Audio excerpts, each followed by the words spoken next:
I'm working through my 3 favorite stitches on a serger. On the Bernina L450, that's going to be a 4-thread overlock, a 3-thread overlock, and now the rolled hem.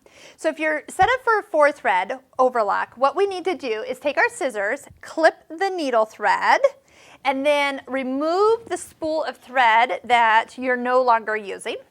Then take the needle, the left needle out. You have to take the needles out that you're not using, especially if it's the left one. All right, so using my handy dandy needle threader on the opposite end to catch that little part. And then remember, right inside here is that little place where I can stick the needle and not lose it. Before you're done though, take the screwdriver and tighten that screw back up so it doesn't wiggle loose. All right, so once the thread is removed, we're technically at a 3-thread overlock, which is how you get this stitch. A little bit narrow, perfect stitch for going around single edges or even on knit fabrics too. Now, to do a rolled hem, we're going to use the stitch finger lever and actually pull the stitch finger towards us. We're actually removing it. Now, what I'm going to do is do this in a couple stages. I'm going to just take from the 3-thread and pull the little stitch finger forward so you can see what actually changes. It's actually a really pretty stitch. So in comparison, see how it is half the thickness? And that's because the stitch finger wasn't helping to support it.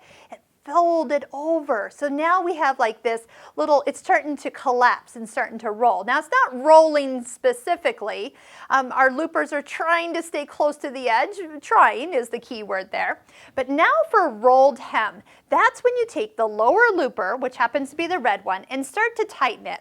I'm going to go up to 7 for our first adjustment here. And I haven't changed the stitch length yet. That is another thing that we'll start to do. But the beauty of a rolled hem is that traditionally what you want is that the upper looper thread is pulled all the way over and tucked way down behind. You'll see a little bit of the lower looper thread.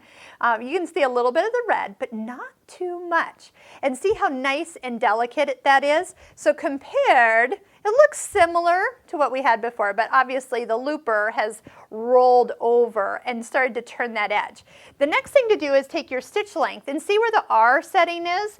You can now make that a lot closer together, almost make a satin stitch. So depending on your thread that you have in the serger, this might actually get very, very thick if you have a thicker thread.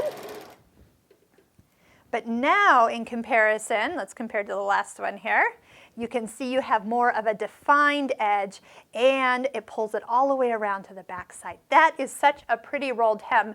That's one thing about a Bernina is it always produces a perfect rolled hem with just the adjustment of the lower looper and the stitch finger pulled out, adjust the stitch length to where you want it, and it's ready to go every single time. Okay, before we leave a rolled hem, quick tip though, if you get up from your project, you finish your rolled hem, you're so excited, like I usually am, and I run off, if it's going to be a while before you get back to your serger, you're going to forget that the stitch finger got left out. Push that back in, maybe even put the needle back in, set it up for a 4-thread. Highly recommend that you kind of reset everything, so when you get back to it 3 weeks, or 3 months later, you're not trying to remember, what did I do? I don't remember if I changed it, because this is probably the most common thing that people forget to do, is push that stitch finger back into position.